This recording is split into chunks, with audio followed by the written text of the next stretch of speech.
今年的5、6月就来到天狗这个流行期，最近各地头天气是无讲介稳定，变啊落雨过就定定所在积水，这也是这碳排放密度指数加悬的原因。今年到目前为止呢，全国已经有261人去抵着天狗热，各地头是加强防疫。卫生局就呼吁讲，大家就要提高警觉，加强摒扫，避免天狗节搁再摊开。客家人员关前过后，咧顺倒位有积水，像安尼无清好势，白板糖密度指数就会压悬。但是政府4月到6月开出要300张的罚单，天狗节旧年拖甲真严重，高单游玩侪人放外花，积水容器无清，地输生板糖。即阵淡市各区公所设无共的防治措施，北区公所要免费照民众天狗棒来检查水槽，南区公所是分3阶段加强巡查，希望降低产生天狗节的风险。以往拢会喷药啊，但是喷药啊吼，对大家有造成真侪无方便，所以大家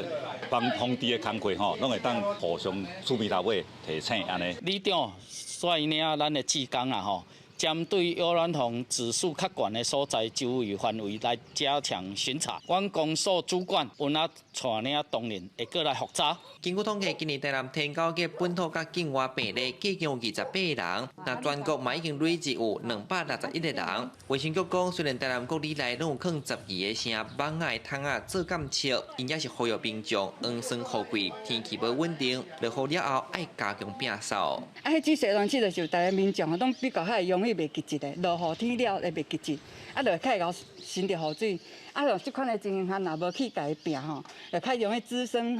登革热、病媒蚊。近日，登防中心针对于高风险场域及人口密集的社区进行滋生源的一个检查，共查获了125个积水容器，那其中23个容器滋生了一个病媒蚊的情形。那现场已经立即清除并开立罚单。卫生局指出，每当5、6月是进入天狗节的流行期，提醒乡亲千万唔通积水饲网仔，避免让天狗节伫社区滚价摊开。记者陈武台南采访报道。